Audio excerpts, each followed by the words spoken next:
Hello! I'm about to make the bold claim that Mega Man Legends is a wonderful game, and that it's probably the best Mega Man game in the entire series. It's also quite frankly horrifying at times, but before I get to that, I want to set the stage with a little story about the PlayStation 1. The year is 1994. Ancient history on the timeline of video games. The newest console is fresh on the horizon, advertising its capabilities of 3D rendering and better processing power. PlayStation 1. You'd better brace yourself, pal. When you regain consciousness, you'll agree gameplay will never be the same.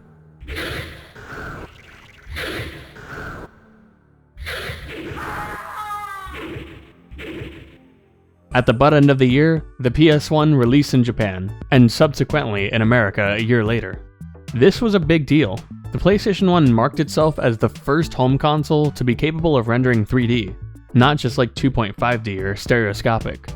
There was a paradigm shift in the way that game development was treated, and what was to be expected of developers. This shift was further exacerbated by the release of the Nintendo 64 in 1996, alongside the whimsical Mario 64. 3D was the new thing. Wow, cool, Rob. What the hell does this have to do with Mega Man Legends? Let me tell you, that's a great question. Just give me like a few more minutes, I need the watch time. I can only speculate what it was like back then to develop games, as documentaries usually fail to give a full picture of the average development cycle. But imagine that you were a developer in the early 90s working on the Mario 64. In your cubicle, you think to yourself, "This is great," in Japanese, as you listen to Charles Martinet backwards long jump next to you.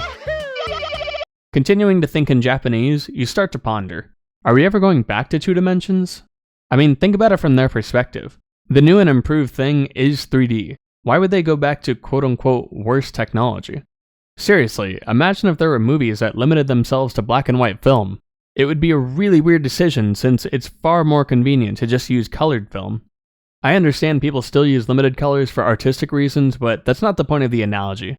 Now, you might reasonably consider this a bad comparison, but that's only because we know it didn't play out this way. 2D games thrive just as much as 3D games in today's climate, and there's a ton of games I could point to that showcase the best of both worlds. 2D or not 2D? That was the question in the late 90s. I'm reading in between the lines quite a bit here, but to speculate further, there was surely a large amount of pressure facing developers, especially those who already had established IPs. They were well experienced with 2 dimensions, but now they had to figure out how to translate their beloved characters into the 3rd dimension.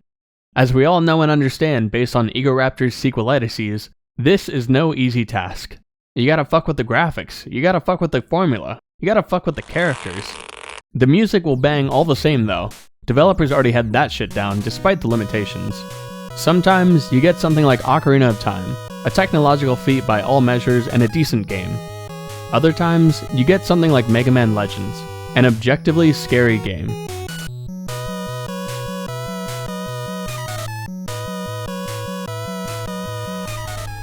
To start off, I should probably tell you that I played this game so much as a kid, so I might be a little biased for the sake of storytelling.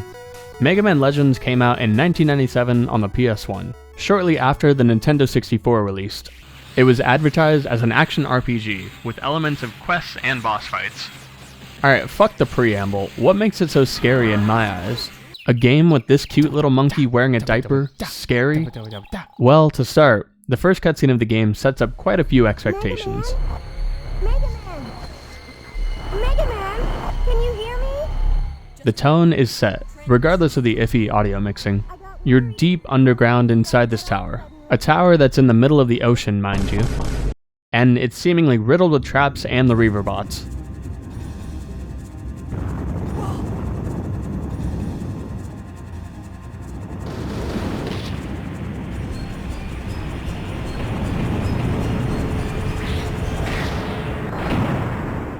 Barely escaping certain death, your spotter role is there to try to guide you, functioning as a diegetic tutorial and as a way to ease the tension a bit. Admittedly, it's not exactly the best tutorial, stopping you dead in your tracks a few times to tell you some obvious things.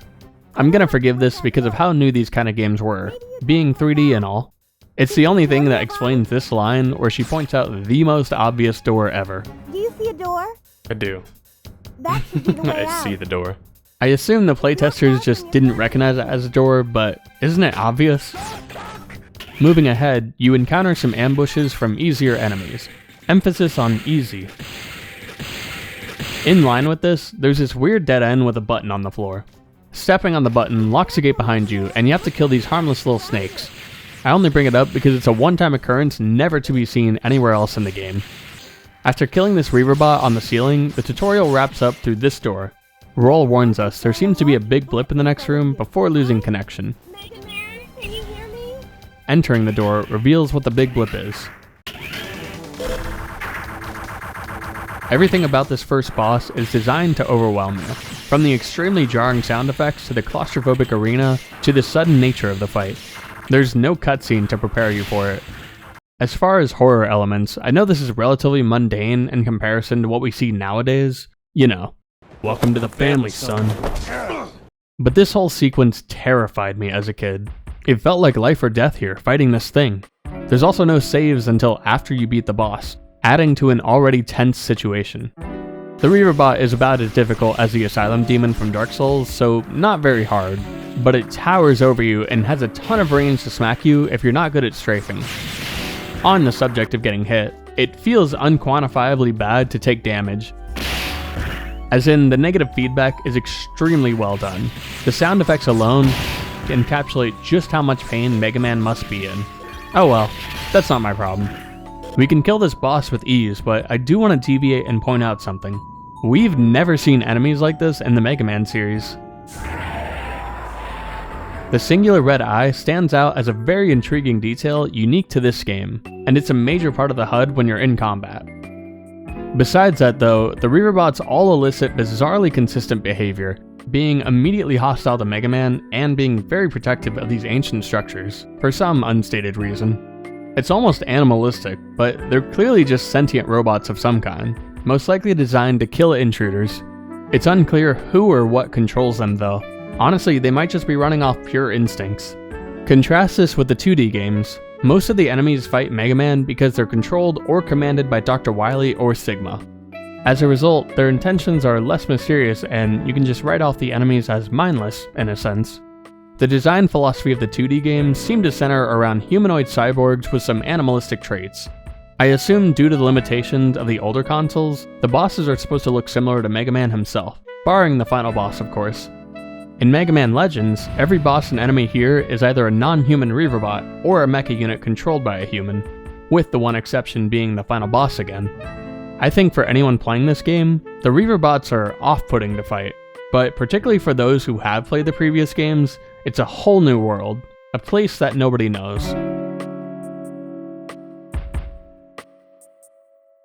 To contrast everything we've just seen, there's a vibrant town to explore.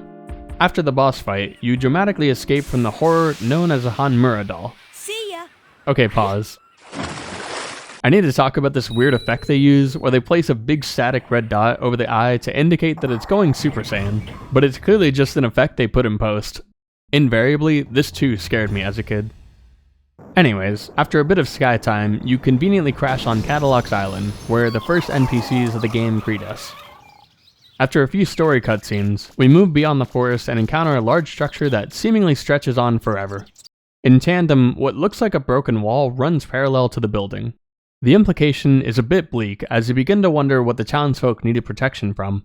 And mind you, the wall is fully broken, so it didn't exactly stop whatever that thing was. The unfamiliarity might give you bad vibes, given your previous encounter, but with no other choice, you enter the front door.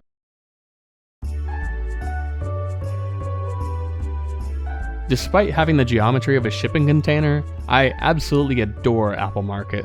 The music, the various NPCs to interact with, this little can that you can kick around, it made me feel so jovial as a kid that I probably spent at least 50% of my game time just in this little area. Alright, that's an exaggeration, I admit. The junk shop here is the only shop that you can properly interact with to buy things, so you'll frequently make trips to this location for that purpose. Otherwise, it's just a safe haven away from the horrific monsters you have yet to face, and I believe that this design was very intentional. Conveniently for me, there's these developer interviews which outright confirm this as fact. Before I dive into those interviews, I want to give more insight into this contrast, as it's the main thing that carries this game so hard for me. The rest of the town is lively enough with a number of NPCs to interact with and their little stories to follow. This is standard fare for RPGs, of course. The first proper boss fight takes place here, against 3 bloom bears piloted by Servbots. We're the Bonds! Servbots actually made their debut in this game, fun fact, though they show up in most Capcom titles as a mascot. They're also the first thing you see on the main menu before Mega Man, which is an interesting choice to say the least. You can tell the developers had a lot of fun animating them here, and it probably served as a sort of playground for them to mess with their models. In any case, the Servbots end up being the most charming aspect of this game, as they just get tossed around like they're invincible children during fights. I'll have more to say about the Bond family in a moment though. As for the fight itself, it's actually quite interesting, as you're not required to destroy all 3 vehicles. All you need to do is destroy the one that has the key inside of it. The bots will change who holds the key several times, so you'll want to keep track of it as you fight them. This might confuse some players who aren't ready for all of that, but handily enough, right before you start the fight, there's this whole mission description that tells you what's going on. It's like a mini-game, in a sense, disguised as a mini-boss. They don't always attack you either, but they can do damage to the town, so you're at least a little pressed to be fast. Despite that, the stakes still aren't very high. Something else that makes this fight easier is the vending machines around the town. You can pay some of your preciously earned zenny and buy a soft drink to recover all of your HP. There's multiple machines throughout the town. However, if you want to push your luck, you could also just kick the machine and either break it or get yourself a free drink.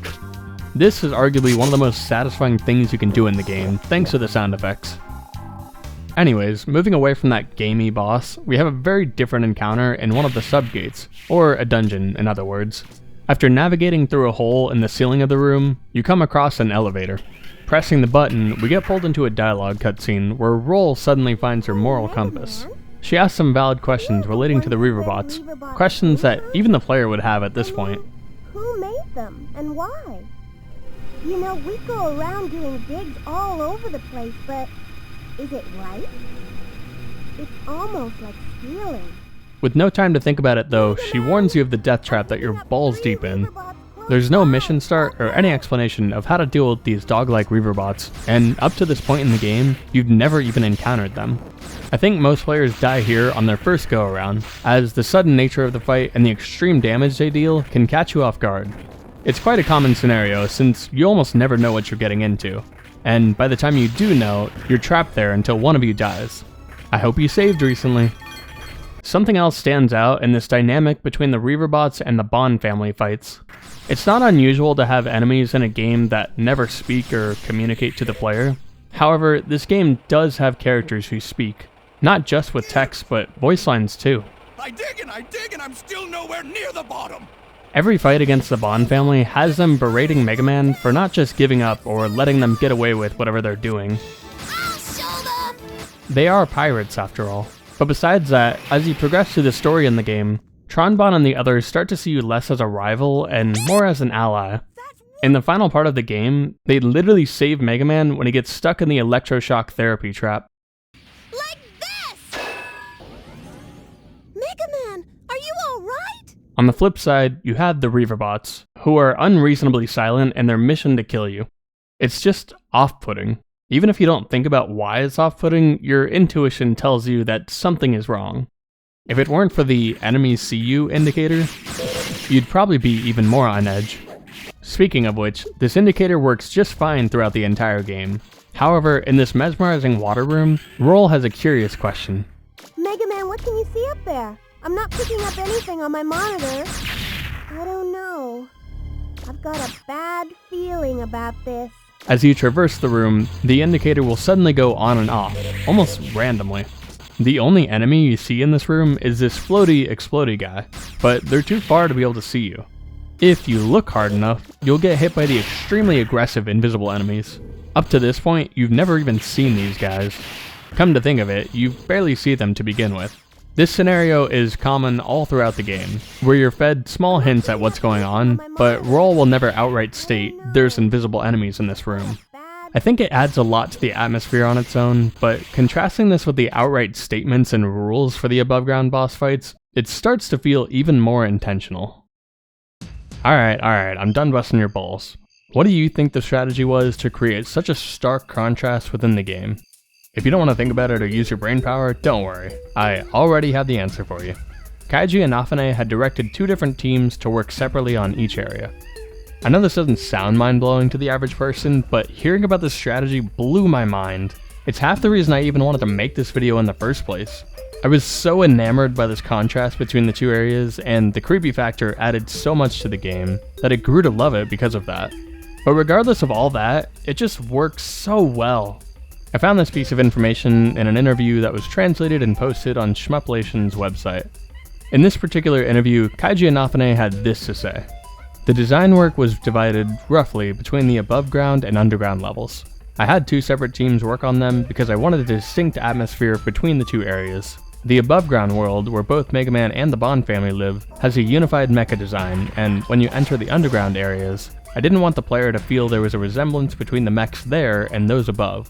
I gave the underground design work to the designers who were good at creepy, unsettling stuff. Dog, it was 1997. I don't think there was any precedent for how you should make 3D games at this point, and yet he just knew. Look, I can't possibly understate the importance of this decision. Remember that this game came out only 3 years after the PS1 released. The team had a lot of 2D experience, of course, but to take the formula of the original Mega Man series and change it so dramatically for a 3D game, and actually nail it in pretty much every department says something about the team. It's written in Japanese though, so someone's gonna have to translate it for me. Obviously, there were good 3D games at this point. 64 Mario Pickup had been out for a year, but I think in the same way that Mario was a trailblazer for 3D platforming games, Mega Man Legends was a trailblazer for 3D action RPGs. Nier Automata released 20 years later, and it used the same formula as this game. They're both wonderful games in their own ways, of course. Aw, Twink's my favorite! Anyways, I suppose you might have more questions about the actual game, so let me get back to that part of the video essay. When it comes to Mega Man Volna as a character, he fits the archetype of being uniquely capable of dealing with the enemy, subsequently making him the only person capable of dealing with the enemies. I mean, the cops don't even have handguns. And why is there a shop that sells Buster parts if Mega Man is the only customer? This is a fairly common trope in games for a number of reasons, but I think there's another connection that I can make here. At some point during the game, you activate a console found underground. This causes 3 black box elevators to suddenly sprout from the ground in the city. There's no cutscene, so you'll just have to imagine it in your little head. But very notably, they clearly lead down. Entering any of them takes you to the equivalent of Elden Ring's Nokrin City. I don't even know how to describe this place in context. A weird abandoned cityscape that's inhabited by a larger, more advanced Reaverbots? Unquestionably, those Reaverbots were not the OG inhabitants, as they could never fit inside the buildings. But with no humanoids in sight, you're left wondering what this place was supposed to be. Roll never pops in to express what her thoughts are, unfortunately, and the onus once again falls on Mega Man to explore and figure it out himself. I'm sure this area is explained in some capacity somewhere else, but the otherworldly vibes remind me of Neon Genesis Evangelion.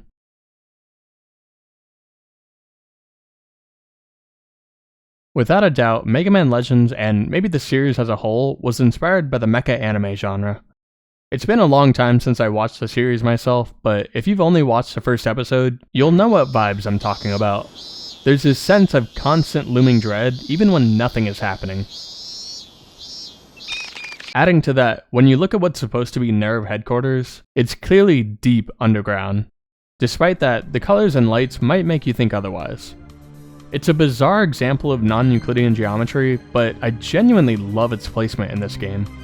Everything else in this game is at least grounded in a believable reality, but the impossibility of the sub-city areas just completely change the tone, being what they are. The soundtrack that plays here is fittingly titled At a Place Nobody Knows.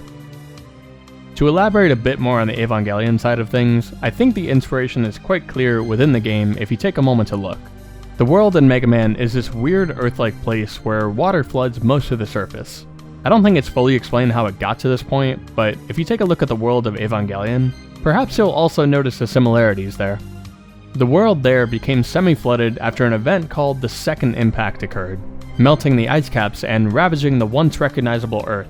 This was compounded by the nuclear wars that were fought shortly after. I'll take this moment to acknowledge that an apocalyptic setting isn't an idea exclusive to Evangelion, of course. With that in mind, the most major connection that I can draw is in the ending sequence of the game. You find your counterpart and final boss, Megaman Juno, far beneath the surface of the earth. He informs you that he is the master of the island, and that he plans on reinitiating a program intended to wipe out all of the humans on Cadillac's island. After which, we're then shown a weird structure suspended in space, and it shoots out a little pod that floats menacingly above the island.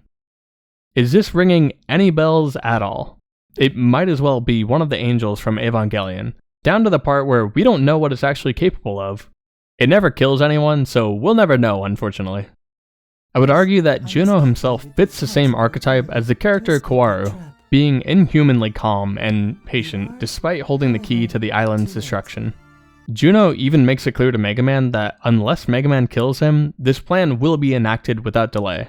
Throughout the game, it's evident that no one else is able to assist you, and that Megaman is the sole person able to fix everything. This detail parallels Shinji's circumstance, as the onus falls on him to pilot Unit 01. Evangelion came out in 1995, and Mega Man Legends 97. Now, this is all mostly speculation from me as far as the connections. You could chalk most of what I'm saying up to pure coincidence. It's not uncommon to have a young male lead that's solely capable of fixing the universe. And when it comes to the actual execution of this premise, the two stories differ quite drastically. The psychological impact of Mega Man is not as insane, to put it mildly. However, it is now that I'll point out the smoking gun, a detail found in the texture for the enemy known as a cannon. There's a mini doodle of Unit 0 from Evangelion. For reference, here's the actual unit from the show. What an iconic design. So iconic that the Reaverbots literally share this singular red eye detail. I would never accuse my favorite game of taking ideas from popular media at the time, but it's a really good idea to take if they did. Even having talked about it as much as I have, it's a detail that I don't appreciate enough. It became clear to me how important this was when I played a bit of the second game. I won't talk about the sequel too much, but they did away with the red eye in some enemy designs, and it really highlights how integral it was for the unique look of the Reaverbots. They kinda look like dolls here, but without any of the intimidation that the original Reaverbots had. The singular red eye perfectly sets them apart from anything you see on the surface, and it intuitively tells you that they're living beings not controlled by anything else. In Mega Man Legends 2, the Reaverbot enemies frequently appear on the surface in the overworld areas, and again, this sorta ruins the vibe with the Reaverbots, who are supposed to be relegated to these structures that they're protecting. I'm not like a connoisseur of game design or anything like that, but it should say something that the new design was so glaringly bad that I noticed. Anyways, I know I went on for a while about Evangelion, something relatively unimportant in the bigger picture, but learning about the inspiration behind my favorite games feels pretty important to me. And hey, check this out. The door sound effects in Mega Man were used in Evangelion first. It's probably a stock sound effect anyways, but having heard it many times in Mega Man, it was impossible for me not to notice it here. I have what some might call a special interest in learning about game development, so this kind of stuff fired off all the neurons in my brain. Did you know? The developer who was tasked with making the Reaverbot models also worked on Resident Evil 1 the year prior. That could further explain why they look so creepy. I haven't really talked much about the actual gameplay. I guess that I would say it's challenging enough for a blind playthrough. If it's not though, there's a hard mode that's unlocked after beating the game once. However, if normal is too hard for you, you could just beat normal mode in under 3 hours to unlock the easy difficulty. Okay, I'm not sure I can explain that one. The gameplay consists of slight platforming and survival against the various enemies and dungeons. There's a number of ways you can engage combat with the modular buster system, whether it's being a little coward and equipping a max range buster part, or being hyper aggressive with max damage and short range shots. It's a fairly engaging system for combat since you can alter your playstyle at any moment's notice. Also, it's just really fun to shoot since there's no ammo limit, and the effects are just great. The movement is very responsive and tight, though I hear a lot of people don't see it that way. This is probably because the PS1 controller originally lacked joysticks, and Nintendo 64 controllers are designed by three-handed freaks. Once you unlock some of the equipment related to movement becomes very satisfying. I would go as far as to say that jumping in this game is just as satisfying as jumping in a Mario game. There's no triple jump or anything, but in turn, you have the extremely gratifying sound effects to back you up. Let me fucking tell you, the sound effects in this game are literally top tier, and it's shocking how good they are for the era they were made in. Anyone who has played this game for even a little bit would remember the can that you can kick around in Apple Market. And I can guarantee you that the reason they like kicking it around is the sound effects. Second to the part where you can get money by kicking it behind this counter, for some reason. The sound effects designer Tomoyuki Kawakami had this to say: "I put a lot of energy into the sound effects. The sound of kicking the empty can, dogs, etc. Everyone will want to kick that can if it makes a satisfying sound." So seemingly, everyone on this fucking development team knew what they were doing. I loved kicking the dogs, are you kidding me? Listen to all of these sound effects in tandem with the animations, and try to tell me that there is no God.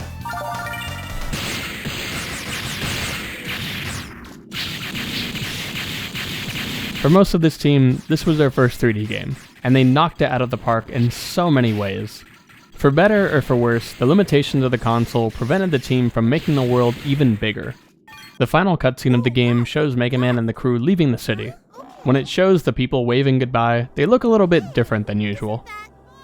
One of the devs, Masaru Ijuin, remarked, "We had to deal with those constraints the entire development, and I still regret not being able to have more people populating the city because of the hardware limits." I speculate that the combat suffers a little bit for the same reason, as you're never in an arena that makes use of a complex or large space. The sub-city areas are pretty big with like 10 enemies or so, but this is the most intense a fight we'll ever get, excluding bosses. You can easily cheese them by just standing on top of the buildings. Besides this, most fights amount to strafing constantly while shooting, or in the case of some bosses, it becomes a rail shooter. I'm just saying that the combat is not very complex, though the classic series of Mega Man games are known for being at their simplest, jump and shoot games. I suppose having more complex bosses would have satisfied me, but on their own, I do enjoy every boss a lot. Their designs are nothing to snuff at, and I think anyone who plays this game blind will enjoy every fight despite what I've said. For example, take the fight against the Marl Wolf. Despite its massive size in comparison to Mega Man, you're at an advantage because of how quickly you can move around it. The gimmick here is that you need to shoot the treads and destroy them to slow down the boss. Afterwards, you need to go up above and jump on top of it, shooting the doorway when it opens to destroy it.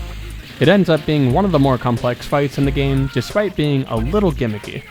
Even when you know the puzzle though, there's still some execution involved to it, and it's not just dead the moment you know the answer.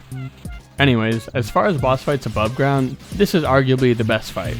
As for down below, the final fight against Juno ends up being the most spectacular, and it's fittingly the hardest boss by a long shot.